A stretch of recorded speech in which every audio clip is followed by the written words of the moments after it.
1 minute ago, judge orders Oprah's arrest. After George Clooney reveals horrific crimes. Before we begin, viewer discretion is strongly advised. The following is the verbatim federal courtroom testimony of the Sean Diddy Combs trial. As reported by Inner City Press on day 17 of the trial, a name emerged that no one expected. George Clooney, the acclaimed actor and global humanitarian, stepped into the courtroom, not to discuss Hollywood or politics, but to reveal a world hidden beneath the surface of fame. Clooney's testimony detailed a shocking underground network, a secret cave beneath a world-famous theme park, disturbing parties involving people called nuggets, and a culture of fear and silence that kept the elite in line. Clooney claimed he never participated in the rituals, but stayed silent out of fear of losing everything.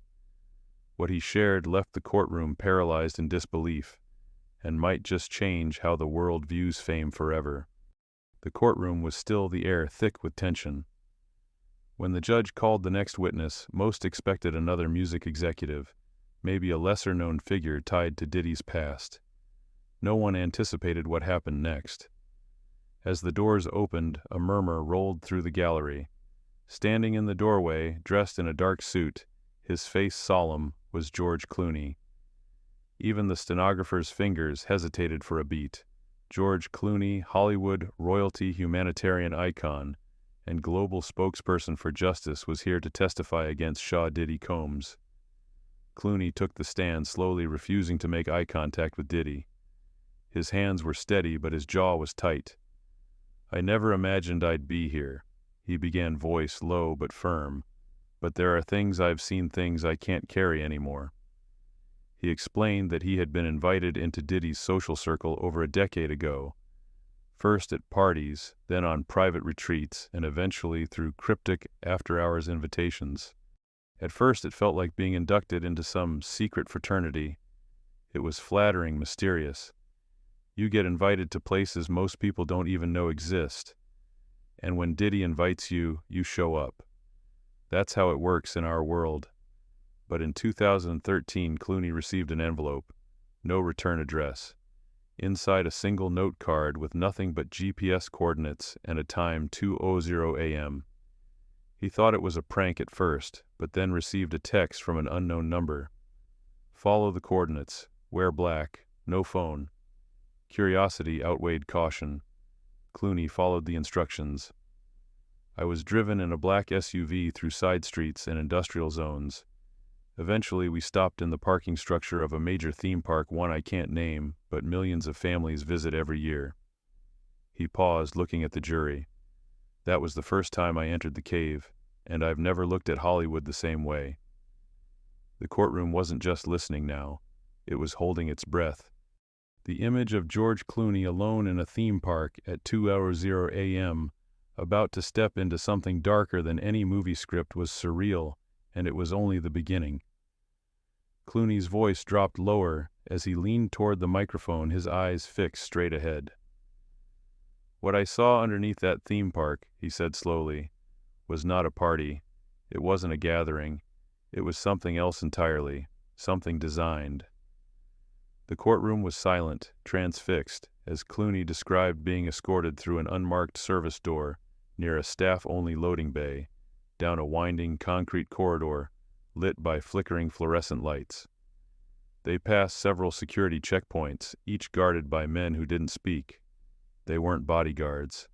Clooney noted they were something else, cold, efficient, and they knew who he was without ever asking. Eventually they reached what looked like a reinforced metal hatch. It hissed open. Beyond it was a massive underground chamber carved into the earth. Clooney described soft ambient lighting music that pulsed like a heartbeat, and dozens of individual celebrities, politicians, athletes, mingling in luxury robes, sipping from gold-plated cups. But one thing stood out immediately. There were people there with no arms, no legs. Clooney said quietly, "Some were wheeled in, some sat on pillows. They were referred to as nuggets. That was the term everyone used casually, like it was nothing."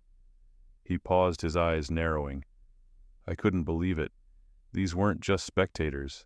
They were part of it, the centerpiece. He admitted that at first he asked someone what the hell was going on. They laughed and said, "Don't worry, they volunteered. It's part of the fun." But it didn't feel fun. It felt wrong. Clooney said that before anyone was allowed deeper into the chamber, they had to sign an NDA, a thick one enforced by a security firm he later recognized as a private intelligence group. If you didn't sign, you didn't go in. That's how they got everyone. He refused to sign, but instead of being kicked out, he was escorted to a side lounge. I watched from a glass wall. What I saw still wakes me up at night. Clooney's hands were trembling as he spoke. People I once respected behaving like animals. And those nuggets, they weren't just accessories. They were being passed around, paraded like props. The judge asked if Clooney had ever participated. His answer was firm. No, not once. I stayed in that lounge. I drank my whiskey. I left as soon as I could. Clooney added, I thought it was an isolated incident, but it wasn't. There were more invitations, more caves, always tied to Diddy. Clooney's hands were trembling. Now I didn't speak because I thought silence was survival, but silence is how this stayed alive. Clooney sat upright, his face hardening as he recounted what happened after he declined to return to the cave. I thought I was out, he said. But in Hollywood, nothing ends clean. You walk away from Diddy, and you don't just walk away from a person. You walk away from protection connections and sometimes your entire career. Clooney described how after refusing to engage further, he started noticing things. Phone calls went unanswered. Projects that had once been greenlit were suddenly stalled. A director he'd worked with for years backed out of a major deal. Nobody said it was Diddy, he said, but the silence was loud. Clooney said it was like there was a cloud following him. I was still George Clooney, he said, but there was this invisible hand pulling strings I couldn't see. What disturbed him more was what he witnessed happening to others. He described an actor, a household name, who had confided in him about experiencing something similar. The actor had attended one of Diddy's cave events, stayed too long, saw too much, and spoke to the wrong person about it. A week later, the actor's name was plastered across tabloids with false accusations. Within months, their career imploded. It was too coordinated to be coincidence, Clooney said. They knew how to destroy someone, not with violence, but with silent suggestion and strategic scandal. Clooney then revealed he had kept a journal during that period, noting every suspicious cancellation, every unexplained call from unnamed PR firms, urging him to distance himself from certain people. He turned those pages over to the court. But the most haunting part of this segment came when Clooney admitted the real reason he stayed close to Diddy's circle, even after what he'd seen. I was scared, he said. Not of violence, but of exile in our business. Fame is oxygen. They control the air supply. He paused, then continued. There were nights I'd be at a fundraiser, a gala, a premiere, and Diddy would show up out of nowhere. He'd hug me, smile for cameras, whisper in my ear, "Still part of the family, right?" And I'd nod because saying no out loud in front of that many people, I couldn't do it. The courtroom was still. Clooney's jaw tightened as he recalled the pressure he felt trapped in a web of manipulation and fear. I never did what they did, but I stayed close, and that's haunted me every day. The prosecutor then asked Clooney to elaborate on who else had been present at these secret gatherings. Clooney hesitated, glancing across the courtroom. I won't name names on this record, he said. But if this court demands it privately, I will provide the list. The judge nodded, signaling for Clooney to continue. Clooney leaned forward.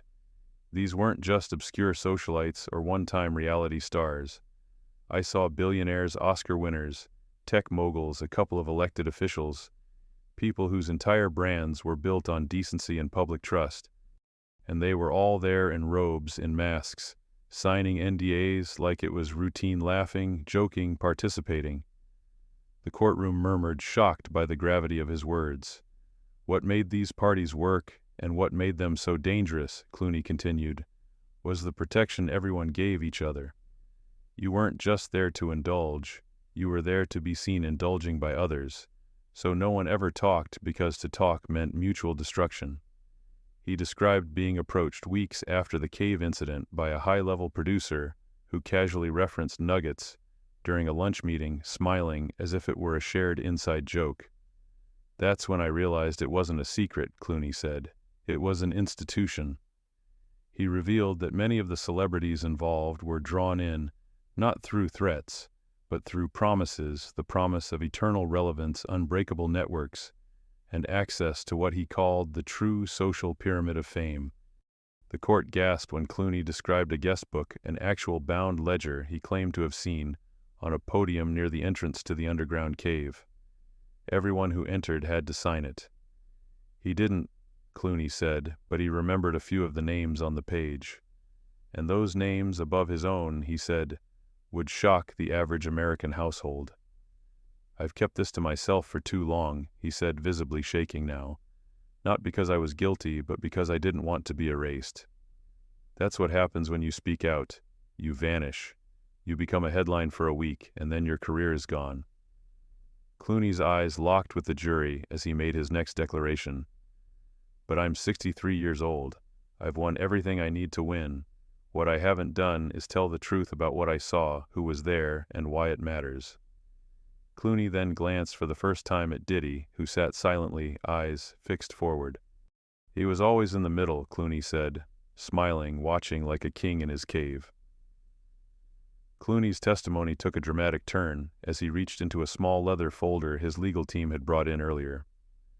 With trembling hands, he pulled out a sealed manila envelope and placed it gently on the witness stand. I debated for years whether to open this, he said, and when I finally did, it changed everything. He explained that the envelope had been slipped under his door in 2017. No name, no note, just a black wax seal, stamped with the letter P. At the time, he was in Lake County, far removed from Hollywood, trying to live a quieter life. It was my sanctuary, he said, but the past always finds a way back. Inside the envelope were 6 glossy photographs. Clooney testified he brought them to the courtroom, though only one had been approved for display. He described the photo a dimly lit shot from inside the underground cave, grainy but unmistakable. A cluster of recognizable celebrities gathered around what looked like a small sunken stage. In the center of that stage was a single figure on a red pillow, a nugget, no arms, no legs, blindfolded. The image shook me, Clooney said, voice cracking, not just because of what it showed, but because I recognized the man sitting closest to the nugget. It was someone I'd worked with, someone America idolized. Clooney refused to name the man aloud, but he passed the photo to the judge under seal. This wasn't a prank, Clooney said. This wasn't some photoshopped smear. It was real, and whoever sent it to me wanted me to know that it was time to choose a side, silence or exposure. He said that moment was his breaking point. He contacted an attorney, prepared a sworn affidavit, and stored everything in a private vault. I started thinking about my family, Clooney said, about my wife, my children. What kind of man was I if I just let this continue? Clooney testified that in the years since he had been approached once at a charity gala, and once outside a film premiere by people who handed him notes that read, "Only still watching," he kept them both. The prosecutor asked if he feared for his safety. Clooney nodded. Absolutely, but I'm more afraid of what happens if nobody talks. He looked around the courtroom again and said, "This case isn't just about one man's crimes. It's about a system built on silence, and today I'm choosing to break mine." George Clooney leaned forward, his voice growing quieter, almost conspiratorial. I want the court to understand this wasn't just a cave. It was an operation designed, engineered, hidden in plain sight. Clooney explained that the entrance to the underground compound wasn't beneath some remote wilderness or obscure warehouse. It was, in his words, strategically built under a family-friendly theme park, one of the busiest in the world. Though he didn't name it, he emphasized that millions walked right past the entrance every year. It's so close to normal, Clooney said. It's practically mocking it. Clooney described what he remembered from his one trip inside a freight elevator, hidden behind a maintenance tunnel. No lights, no signs. Once inside, it dropped several levels underground, bypassing any standard security systems. He claimed the descent took nearly a full minute, during which time no one spoke. It felt like being dropped into another world, and that's exactly what it was. Clooney provided a rough layout of the underground compound. He sketched with his attorney a long central corridor, lined with small soundproof rooms, each marked with a single symbol. At the end of the corridor sat what he called the Circle, a massive dome-shaped chamber with mirrored walls and velvet flooring, where the so-called nugget parties were held. Everything about it was ritualized. He said there were rules, there were rotations. The participants never questioned it because if you were there, you were already compromised. He explained that inside the circle there was always one rule: no names. Everyone wore masks, elaborately designed, often resembling animals or distorted human faces. Some participants arrived already in robes, others changed on sight. Clooney noted that a security team of former military personnel kept watch on every room, but none of them intervened. They were part of it, he added. They kept the peace, not the law. One of the most chilling revelations was the presence of a recording booth, a glass room elevated above the circle with tinted windows and blinking red lights. Someone was always up there, Clooney said. We didn't know who, but we knew we were being watched, documented. The court fell silent as he ended the segment with a single sentence. You think Hollywood makes movies about secret societies for fun? No, this is projection. George Clooney paused, breathing slowly as he stared at his hands. There's something I've never told anyone. Not my wife, not my lawyer, not even my closest friends, he began. There was one night the circle broke its own rules. Clooney said it was a night unlike any other around 2015. An unusual invitation had been sent out. No printed NDA, just a black card with the words, "Only the initiated," embossed in silver. Clooney hadn't planned to go, but a producer he trusted insisted he show up, claiming everything was changing. So Clooney went, and what he saw, he said, felt different from all his past visits. The energy was tense, the usual mirth was gone. Diddy arrived late, wearing all white, flanked by two unnamed men, with shaved heads and dark glasses. Clooney said he'd never seen them before, and no one spoke to them. The circle was already in motion. Masked celebrities, mingled nuggets presented on velvet cushions, soft music looping in the background. But then Diddy suddenly called for silence. Clooney recounted. He stood in the center, raised a glass, and said, "Tonight we prove who belongs." The room froze, the lights dimmed, the red booth above flickered to life. But instead of remaining silent, a distorted voice echoed through the chamber. "Begin the choosing." Clooney described what followed as the most disturbing moment of his life. A group of participants was escorted into the circle, blindfolded, trembling. Some were celebrities, others were unknown. One by one they were asked questions by the voice above. Those who answered incorrectly or refused were escorted out through a side door that led somewhere no one returned from. "I don't know what happened to them," Clooney admitted. "All I know is that after that night, 3 people I recognized disappeared from the public eye within weeks." Clooney said he tried to leave midway through the night, but a guard blocked his path. "You should stay," the man whispered. "You're on the list." "I felt like a prisoner," Clooney told the court, "and in that moment I realized this wasn't just some twisted party, it was a loyalty test." He said he passed only because he stayed still and silent. Clooney shook his head, but my soul didn't. George Clooney adjusted his seat, his voice heavier now after that night. He said, "I made a decision I would never go back, but leaving wasn't enough, not anymore. I had to dismantle the mythology around him, around all of them." He described how the entertainment industry protects itself. It's not just contracts or NDAs, it's favors, press coverage, and if you're obedient, your mistakes disappear. Clooney explained how publicists, studios, and elite PR firms ran a quiet protection racket. ensuring Diddy's name stayed glossy even when rumors crept too close to the truth. "I watched people try to leave his orbit," Clooney said. "They'd vanish from the headlines. Shows canceled, music shelved. Suddenly, nobody returned their calls." Clooney recalled a moment at the Cannes Film Festival in 2016. A young actor someone Clooney mentored had confided in him, trembling. "They tried to get me into the cave," the actor had said. "I told them no. Now my agent won't return my calls." Clooney testified that the actor's career evaporated within 6 months. He ended up teaching drama at a middle school in Oregon. Not because he lacked talent, but because he said no to a handshake that was supposed to be silent. Clooney admitted his own complicity. "I stayed quiet for years. I accepted the protection. I nodded in the background because I was scared. Scared of being blacklisted, smeared, digitally erased," Clooney explained. "But more than that, I was scared of what I'd have to become if I stayed in."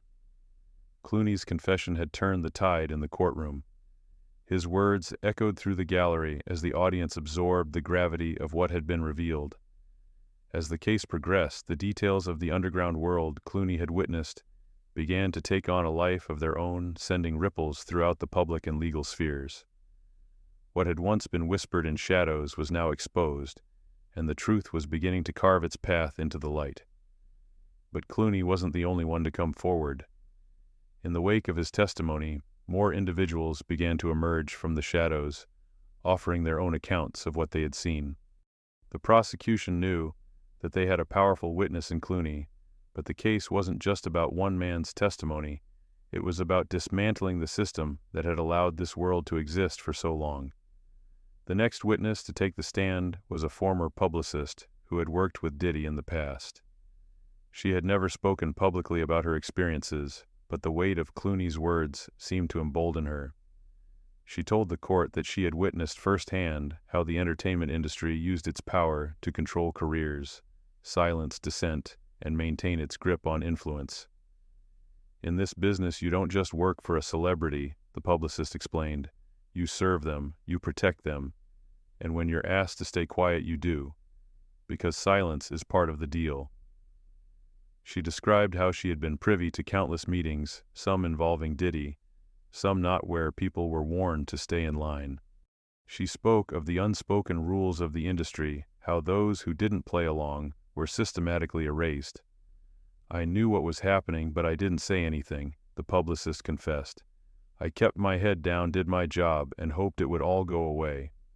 Her testimony added another layer of depth to the prosecution's case, painting a clearer picture of the culture of silence and complicity that had allowed Diddy and others to maintain their control for so long. The defense team fought hard to discredit her, but with each new piece of evidence, their arguments began to lose their bite. As the case moved forward, the narrative began to shift.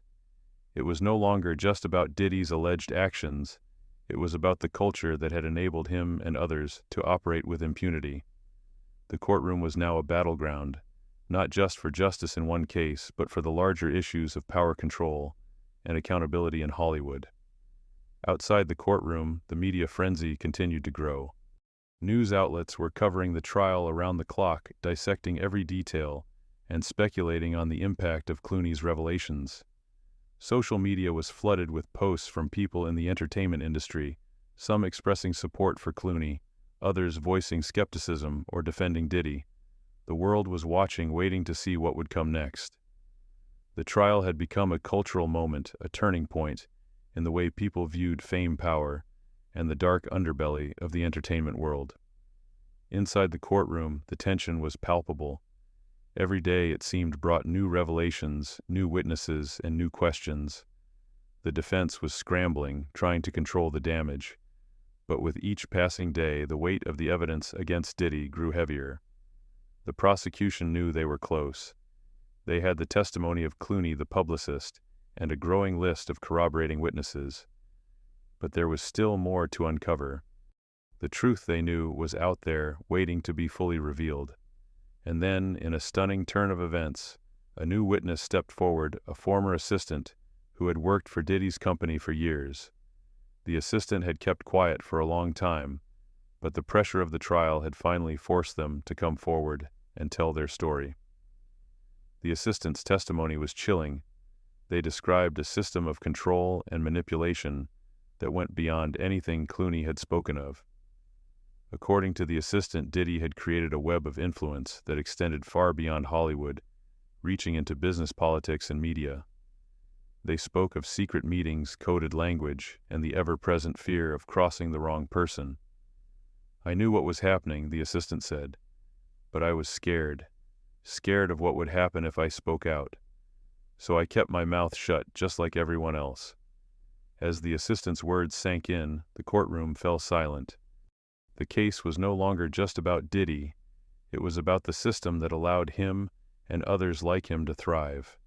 The walls that had once protected this hidden world were now crumbling, and the truth was coming to light in ways no one had imagined. The prosecution knew that this was their moment. The assistant's testimony was the final piece they needed to close the case. With the walls of secrecy collapsing, Diddy's fate seemed all but sealed. But the trial wasn't over yet. There was still much to be done. The defense had one final card to play, and they would stop at nothing to protect their client.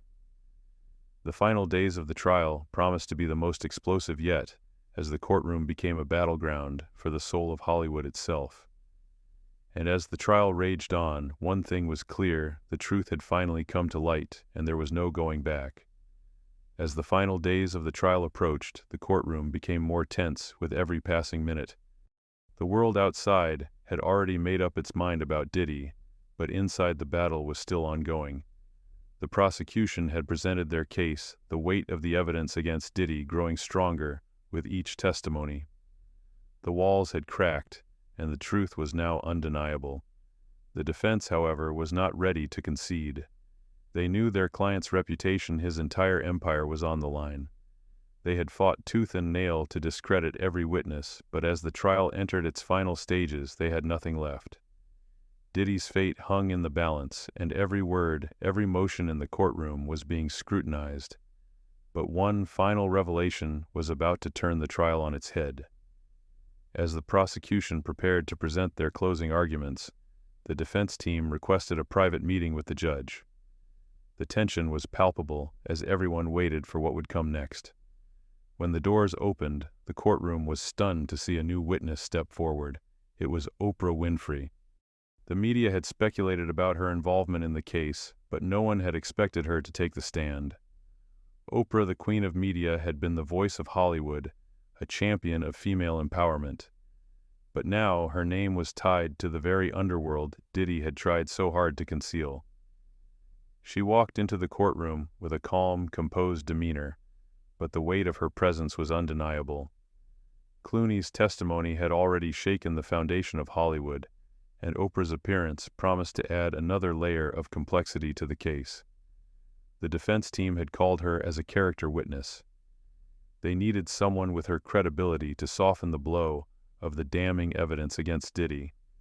But Oprah's testimony did not go as they had hoped. As she took the stand, she looked directly at Diddy, her expression unreadable. "Yes, I knew Diddy." Oprah began, her voice measured but firm. "We have been in the same circles for years. I knew about the parties, the gatherings, but I never participated."